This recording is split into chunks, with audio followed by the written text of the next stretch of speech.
Hola, es un gran placer estar de nuevo con ustedes. En el video tras anterior hablamos de la negación. Fue un video corto y muy simple que sirvió a manera de introducción para lo que trataremos en este video. En este entraremos de lleno en ejemplos actuales de la impresionante negación colectiva en medio de la peor crisis existencial que ha enfrentado la humanidad, al verse esta, sorpresivamente, de frente con la posibilidad muy cercana de una hecatombe nuclear, mientras prácticamente la población entera lo niega, porque así lo dicta la prensa perversa que se ha vendido al poder corporativista en contubernio con los gobiernos del mundo. Pero antes veamos los antecedentes de la situación tan crítica en la que nos encontramos. Desde el 2014, año en el que comenzamos a investigar la geoestrategia, observamos que la prensa y los gobiernos mentían más descarada y compulsivamente que nunca. Era entonces evidente que un proceso grave había iniciado a nivel global. Esta realidad descubierta la cotejamos en aquel entonces con la realidad de colapso económico en formación de aquella época, y entonces empezamos a advertir enérgicamente que habría desempleo,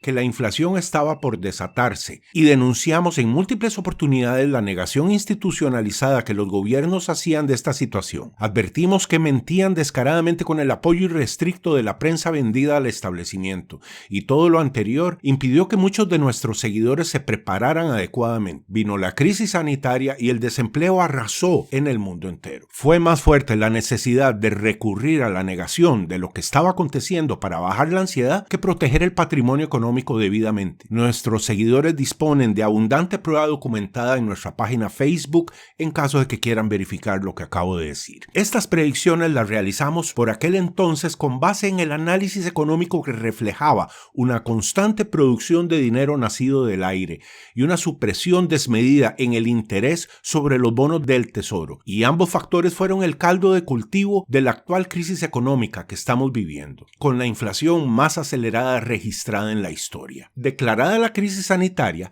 empezaron los gobiernos a ofrecer aún más dinero nacido del aire, primero para pasar la crisis, luego para supuestamente crecer. Esta vez, otra vez, con base en un engaño, pues dicho dinero nacido del aire no existe en la realidad, ya que no tiene respaldo alguno. Es la emisión de papel moneda con promesa de pago algún día, es decir, es deuda. Son asientos contables reflejados en la pantalla de un ordenador. El dinero papel se llama técnicamente dinero fiduciario, también llamado fiat. Similares vocablos derivan de esta raíz, tales como fianza, así como el vocablo compuesto confianza. En fin, no es dinero real, es solo un pagaré. ¿Y cómo y dónde es que demostramos este punto? Porque es que qué pereza cuando uno escucha a los economistas decir de corrido un poco de términos que nos resultan ininteligibles y que al final no nos ayudan a entender el meollo de la cosa económica en cuestión. Pues bien, la forma técnica de demostrar lo dicho por su servidor se refleja claramente en el actual aumento desorbitado de los precios de los bienes de consumo, efecto que se conoce como inflación, y solo hay una forma técnica de explicarlo, aunque los economistas keynesianos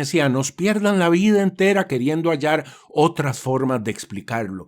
No existen, solo hay una, y esta es el aumento de la masa monetaria. De hecho, el término aparece originalmente como inflación, es decir, inflación de la masa monetaria sin cargo al ahorro, que produce entonces una pérdida en el poder adquisitivo de la moneda, que a su vez se refleja en un aparente aumento en los precios de los bienes de consumo. Pero lo que en realidad está ocurriendo es la pérdida del poder adquisitivo de la moneda. Es por esto que le llamamos dinero nacido del aire. Por todo lo anterior es que Nakamoto desarrolló Bitcoin. Por eso mismo ahora los gobiernos buscan desesperadamente reproducir su propio Bitcoin, es decir, la divisa digital de Banco Central, o CBDC por sus siglas en inglés, que sigue el modelo de Bitcoin, pero que a diferencia de este, la cadena de bloques que utiliza es privada y por tanto les permite a ellos conservar el poder absoluto sobre cómo gastará usted su dinero creado por ellos, y tendrán el poder de evitar que usted gaste lo que uno considere su propio dinero en esta o aquella mercancía, si ellos así lo quieren. Estamos ante el verdadero Leviatán de Hobbes, es decir, el estado plenipotenciario, omnisciente y omnipresente. Esto será una verdadera pesadilla y la única forma de librarse de esta es comprender la situación desde una lectura económica, cosa que no es tan difícil, y adquirir, eso sí, oro, plata y Bitcoin como valor refugio. Como nota adjunta, es pertinente observar que la cadena de bloques privada que usarán las CBDCs es vulnerable al ataque de hackers, a diferencia de la cadena de bloques pública que utiliza Bitcoin. ¿Por qué estamos a punto de iniciar la Tercera Guerra Mundial? Para entender lo que realmente sucede en este escenario de guerra, se debe hacer un poco de historia. Gorbachev estuvo anuente a la desintegración de la Unión Soviética en el tanto se cumpliera la promesa, según un acuerdo de palabra, craso error de Gorbachev, hecho con Reagan, de que la OTAN no avanzaría instalando bases militares en el área de influencia de Rusia. Acuerdo de caballeros que incumplió la OTAN al instalar múltiples bases militares en varios países que se independizaron de la Unión Soviética colindantes con la actual Rusia, como son por ejemplo los casos de Estonia, Lituania y Letonia, entre otros, que se integraron a la OTAN en el 2004, eran repúblicas soviéticas y tienen frontera con Rusia. Durante 2 décadas, varios analistas dijeron insistentemente que la OTAN no debía avanzar hacia el este. Esto lo dijo no solo Gorbachev, sino que además lo dijeron Yeltsin, Dmitry Medvedev, expresidente de Rusia, Putin, John Mearsheimer y hasta Kissinger. Y Occidente no ha querido dejar de expandirse hacia el área de influencia rusa. ¿Por qué? Le dejamos con dicha pregunta, pues responderla es dar nuestra opinión y no es la idea, al menos en esta oportunidad, de hacer tal cosa, sino simplemente describir los sucesos acaecidos. Consideramos pertinente, en cambio, brindar la opinión de un maestro de la geoestrategia, una de las muy pocas voces con criterio suficiente en Estados Unidos para opinar objetivamente con respecto a este tema, John Mearsheimer, que dio la siguiente declaración hace pocas horas. Creo que la versión oficial en Occidente ha sido durante mucho tiempo que Vladimir Putin es un imperialista y está decidido a conquistar Ucrania y hacer de esta parte de una gran Rusia, o que está interesada en reconstruir la Unión Soviética. Sin embargo, no hay evidencia alguna para apoyar esta tesis, y no obstante, existe toda la evidencia indicando que Putin teme que Occidente intente hacer de Ucrania un bastión occidental en la frontera de Rusia. El elemento principal de la estrategia de Occidente ha sido la expansión de la OTAN en Ucrania, mientras Putin y sus asesores han dejado claro durante muchos años que esto es simplemente inaceptable y que si Occidente sigue empujando a la OTAN hacia el este, hacia Ucrania, habría graves problemas. Y por supuesto, es eso exactamente lo que pasó. Y no tengo razón alguna para cambiar mi punto de vista, porque si vemos a la gente en Occidente y a la gente en Ucrania hablando de la posibilidad de una paz entre Ucrania y Rusia, esta se enfoca automáticamente en la expansión de la OTAN. Cuestionan que Ucrania pueda ser neutral, y esto me dice que mi argumento básico desde el principio fue correcto, que la expansión de la OTAN es realmente el meollo del asunto. Creo que es extremadamente improbable que Ucrania pase a ser miembro de la OTAN. Creo que lo que ocurrirá es que Ucrania se va a convertir en un estado disfuncional y friccionario, que va a perder un gran trozo de su territorio en el este y además su economía quedará destrozada, ya que los rusos están en el proceso de destruir Ucrania para que el estado remanente sea tan débil que no pueda unirse a la OTAN, o que si se une a la OTAN sea más bien para la alianza un problema en vez de un activo. Hasta aquí las palabras del profesor John J. Mearsheimer, que por cierto es politólogo estadounidense y estudioso de las relaciones internacionales, que pertenece a la Escuela de Pensamiento Realista. Es el profesor de servicio distinguido R. Wendell Harrison en la Universidad de Chicago. Ha sido descrito como el realista más influyente de su generación. Al caer la Unión Soviética, se instaló un borracho de presidente en Rusia. Y el título no es cosa personal. De verdad era una persona que aparecía ebria en eventos públicos constantemente. Su nombre, Boris Yeltsin. Pues bien, este ejerció una presidencia que empezó a vender casi por nada los principales medios de producción de un país que, hemos de recordar, tenía un sistema comunista en el que literalmente todos los medios de producción eran del Estado. La propiedad privada estaba totalmente prohibida y este régimen perduró durante 70 años. Yeltsin era el monigote ideal para Occidente y todos estaban encantados, salvo la población que sufría por esta extraña transición hacia el capitalismo de manos de la mafia corporativa. Yeltsin tenía un asistente, un exmiembro de la KGB, un completo desconocido por aquel entonces. Un tal Vladimir Putin, y tras una secuencia de eventos controversiales que más adelante abordaremos en otro vídeo por ser este un tema que demanda mucho tiempo para exponerse, se hizo con el poder. Estabilizó la situación general y produjo crecimiento económico. Por esto es que en la actualidad Putin tiene una aprobación general de su población sumamente alta. Porque como dice Konstantin Kisin, el único momento en el que la población rusa conoció la tal democracia fue un momento de muchísima pobreza, aún mayor que cuando eran comunistas, pues súbitamente se quedaron sin sustento y en medio de un caos administrativo. Hoy en Rusia no hay libertad, no hay exactamente propiedad privada. Sin embargo, la población está contenta con el régimen, pues la democracia significó un periodo horrible. Cierro comillas de las palabras de Konstantin Kisin. Entonces, una población que nunca en su vida había conocido la democracia se ve de repente sin sustento alguno toda vez que el régimen comunista desapareció y el sistema capitalista le era totalmente desconocido. Ese periodo en el que de repente la población vive en democracia es hoy visto aún como la peor pesadilla. ¿Cómo fue que terminó esa pesadilla? Por la acción directa de una persona que ante los ojos de los occidentales es un dictador más, pero que para los rusos es todo un caudillo, Vladimir Putin. Maidán, la pseudo-revolución que inició este proceso en el 2014. En febrero del 2014, bajo el gobierno de Obama, se filtró una conversación telefónica entre Victoria Nuland, asistente principal de la Secretaría de Estado, en la que Nuland decía al embajador de Estados Unidos, Jeffrey Piat, que ella no cree que Vitaly Klitschko, el boxeador retirado que se dedicó a la política y es principal líder opositor en Ucrania, deba estar en un nuevo gobierno. Abro comillas. Así que no creo que Klitschko deba estar en el gobierno, cierro comillas, dijo en la grabación, que parece describir eventos que ocurrieron a fines de enero. No creo que sea necesario, no creo que sea una buena idea, agregó. En la grabación, Nuland y Piat discuten estrategias para trabajar con las tres principales figuras de la oposición: Klitschko, Arseniy Yatsenyuk, un exministro de Economía de Ucrania, y Oleg Yabok, un nacionalista de extrema derecha, y me disculpan si no estoy pudiendo pronunciar bien estos nombres. Nuland habla sobre involucrar a Naciones Unidas en una solución política en Kiev. Eso sería muy bueno, dice ella, al ayudar a consolidar esto y lograr que la ONU nos ayude a unirlo. Y ya sabes, que se joda la Unión Europea, dijo Nuland en la grabación, que fue acompañada de fotografías de personas mencionadas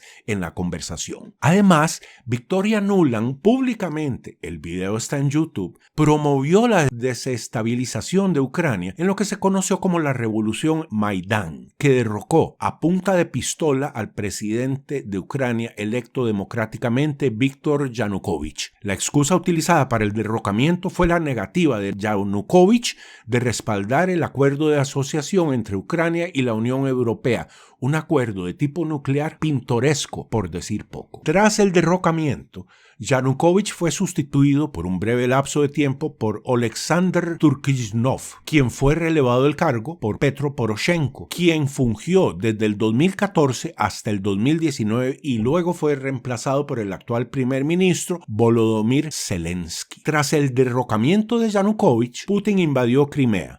Llevó a cabo un plebiscito y la población de ese lugar votó en un 94% por ser parte de Rusia. En aquel entonces Obama dijo que Putin no debía cruzar la línea roja. Mientras decía esto, Crimea pasaba a ser parte de Rusia y no actuó. Hay que observar que la presencia rusa en Crimea se remonta al siglo XVIII con el establecimiento de una base naval en Sebastopol en el año 1786 de la flota del Mar Negro durante el reinado de Catalina la Grande, después de ganarle este territorio al Imperio Otomano. La fundación de Ucrania revela cuán profunda es la relación entre estos pueblos eslavos que hoy llamamos rusos y ucranianos. El nombre original de Ucrania era Kiev Rus, es decir, el origen de Rusia como unidad político-cultural está más bien en este territorio. Posteriormente, el centro de poder se traslada a lo que hoy se conoce como Moscú. Durante el mandato de Nikita Khrushchev en la Unión Soviética, Este decide en febrero de 1954 que Crimea debe pasar a ser parte de Ucrania en conmemoración del 300 aniversario de su adhesión a Rusia. Lo anterior explica por qué el este de Ucrania es predominantemente ruso. Hablan ruso mientras que el resto del país habla ucraniano y aman, como es lógico, su cultura de origen ruso. Este territorio es lo que se conoce como el Donbass y se compone de dos poblaciones que primero decidieron unilateralmente independizarse de Ucrania a raíz de la revolución del Maidán del 2014 y ahora son parte de Rusia tras la invasión de ese país en febrero del año 2022. Estos son los territorios de Lugansk y Donetsk.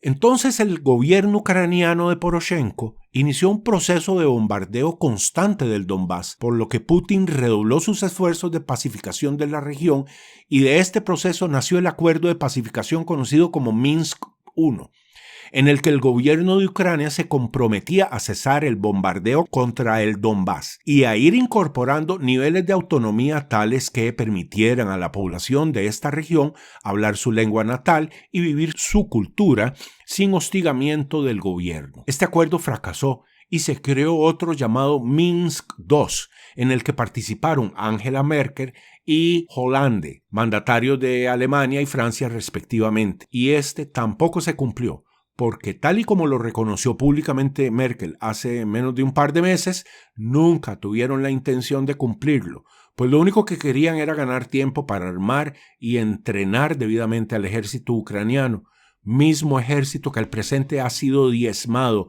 por el ejército ruso tras la muerte de más de 150,000 soldados ucranianos en lo que va del conflicto. Como conclusión a este asunto podemos observar que Occidente está obsesionado con la idea de iniciar una confrontación abierta con Rusia a como dé lugar y que de no detenerse la escalada, esta podría fácilmente conducir a una confrontación nuclear de la que no sobrevivirá esta civilización. Atentados contra Nord Stream 1 y 2, otra negación. El atentado terrorista contra los gasoductos rusos Nord Stream 1 y 2 que se llevó a cabo en el segundo semestre del año 2022 fue perpetrado por Estados Unidos. Esto fue revelado por Seymour Hersh, famoso periodista ganador del premio Pulitzer, que ha denunciado varias situaciones graves en el pasado, como las masacres en Vietnam, el programa MKUltra, la mentira de las armas de destrucción masiva en Irak y muchas otras más. Esta revelación implica el derecho legítimo de Rusia para declararle la guerra a Estados Unidos, amparada en la legislación internacional de guerra, y ya de hecho inició gestiones ante el Consejo de Seguridad de la ONU. Esta es una situación muy peligrosa que Biden intenta ocultar. ¿Y cuál ha sido la forma de negación de la realidad esta vez? La ridícula y apoteósica historia de que los globos que circulan por entre el territorio estadounidense podrían ser de origen alienígena. Y la prensa corporativa ha mantenido un silencio absoluto al no darle cobertura alguna a esta investigación periodística, y al valiente periodista de los pocos legítimos que quedan en ese país lo han ignorado los mismos medios de comunicación que otrora compartieron premios por su brillante labor investigativa. Me refiero a medios tales como el New York Times y el Washington Post. De manera tal que se vio forzado este autor a publicar su investigación en su blog personal ante la negativa de estos medios de cubrir la noticia, y ahora encuentra muy sencillo tildarlo de un simple bloguero, en un intento desesperado por ocultar esta información. ¿Qué dice mientras tanto el bando opuesto, es decir, los republicanos en Estados Unidos? Esto dijo Mitch McConnell, líder de la minoría republicana en el Senado, hace pocos días en Alemania. Abro comillas. Los líderes republicanos están comprometidos con una fuerte alianza transatlántica. Estamos comprometidos a ayudar a Ucrania, no por vagos argumentos morales o abstracciones como el llamado orden internacional basado en reglas, dijo, sino más bien porque los propios intereses nacionales fundamentales de Estados Unidos están en juego, porque nuestra seguridad está interrelacionada y nuestras economías están interrelacionadas. Hasta acá el discurso de Mitch McConnell. Aumentan los niveles de complejidad de la situación conforme es más evidente la senilidad de Biden. La alta impericia, o más bien la ausencia total de gestiones diplomáticas por parte del equipo circense instalado en la Casa Blanca con el payaso mayor llamado Biden a la cabeza, o mejor dicho, sin cabeza, condujeron finalmente a la unificación irrestricta de China con Rusia en un frente común contra Estados Unidos, al que se le unen aparentemente Irán y hasta Arabia Saudita, en lo que se conoce hoy como el BRICS+. Estos países de los que India, la nueva potencia emergente que se pronostica superará a China en crecimiento económico muy pronto, se preparan para desechar al dólar en sus transacciones recíprocas, utilizando no solo monedas de sus respectivos países como el yuan en China, el rublo en Rusia o la rupia en India, sino que además consideran crear una divisa digital respaldada por mercancías tales como el oro y el petróleo, tema en el que tanto China como Rusia han progresado significativamente en los últimos años. Ahora China está abiertamente apoyando a Rusia con la anuencia de suplirle armamento letal en la guerra de Ucrania, y de última hora China apareció declarando que tiene listo un plan de paz para que cese la guerra entre Rusia y Ucrania. La medida es apenas consecuente con la anuencia de Estados Unidos, Alemania, Portugal, Polonia y Finlandia de enviar tanques de guerra al frente de batalla. En declaraciones hechas el martes 21 de febrero del 2023, el director de la oficina de la Comisión de Asuntos Exteriores del Comité Central del Partido Comunista de China, Wang Yi, dijo al reunirse con el secretario del Consejo de Seguridad de Rusia, Nikolai Patrushev, lo siguiente: la República Popular China está lista para unir fuerzas con Rusia para defender con decisión los intereses nacionales y promover la cooperación de beneficio mutuo en todas las áreas. Durante una reunión virtual a finales del año pasado, nuestros líderes, Xi Jinping y Vladimir Putin, propusieron un plan para un mayor desarrollo de las relaciones bilaterales. Estamos listos para unir fuerzas con la parte rusa, de acuerdo con los acuerdos de alto nivel, para defender decisivamente los intereses y virtudes nacionales y promover la cooperación de beneficio mutuo en todas las áreas. Cierro comillas. Además, dijo que China, abro comillas, junto con todos los socios de ideas afines, promoverá aún más el desarrollo del orden internacional en la dirección del desarrollo equitativo. Cierro comillas, abro comillas. Es necesario desbloquear el potencial de este mecanismo y también es necesario desarrollar nuevos pasos de interacción estratégica de acuerdo con la situación cambiante para brindar las garantías necesarias para el desarrollo nacional, agregó Wang. Quiero unirme plenamente a su apreciación de la cooperación estratégica entre los dos países. Las declaraciones positivas y entusiastas en medio de la visita de alto nivel se producen en un momento crucial en el que Moscú necesita un poderoso respaldo en su esquina, que también ocupe un asiento en el Consejo de Seguridad Nacional. La guerra en Ucrania está a días de alcanzar su marca de un año desde que comenzó la invasión. El Kremlin elogió la postura de Wang en respuesta, y el ministro de Relaciones Exteriores de Rusia, Sergei Lavrov, dio la bienvenida a la, abro comillas, posición equilibrada de China sobre el tema de Ucrania, cierro comillas. Además declaró que la visión nuestra y la de China es muy similar con respecto a la crisis. El actual equilibrio geoestratégico. La balanza geoestratégica se ha corrido haciendo que Estados Unidos pierda su otrora imbatible hegemonía global y el nuevo eje o polo de actividad económica se ha trasladado a Eurasia con la participación distante de países como India, Brasil y Sudáfrica, estos miembros del BRICS. La pérdida de hegemonía sufrida por Estados Unidos parece ser irremediable, ya que la unión de estos dos países, China y Rusia, hacen obsoleto el aparato militar de Estados Unidos, y por sobre todo los dos primeros sumados superan el armamento nuclear de Estados Unidos en caso de una guerra de 2 contra 1, y la Unión Europea no está en capacidad militar de aportar ayuda alguna. De hecho, los pertrechos de los países europeos ya se agotaron debido a los envíos continuos de pertrechos a Ucrania. El futuro de la humanidad tras este proceso cuasi infinito de negación total. Nunca antes estuvo tan gravemente amenazada la humanidad de su extinción y no parece haber forma alguna de que entienda esta situación. La población está sometida a un proceso de adoctrinamiento muy sutil y solapado con base en la ingeniería social del tipo malthusiano que se ha llevado a cabo durante las últimas 3 o 4 décadas por parte de los tanques de pensamiento de personajes macabros como Soros. Los que estamos conscientes de esta situación tenemos básicamente dos caminos frente a nosotros. Uno conduce conduce a la inacción y el otro a la acción. El primero es derrotista,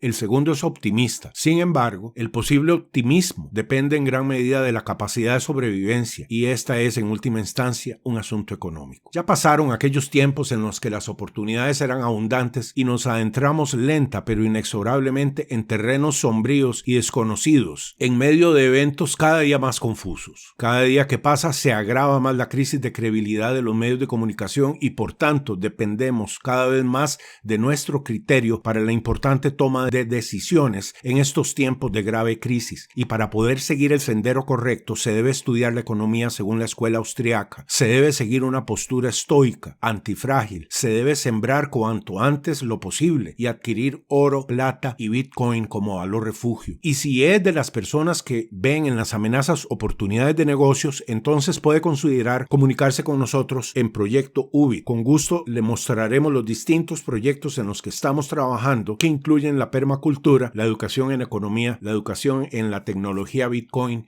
y otros temas más. Muchas gracias, espero verlos pronto, nos vemos, chao.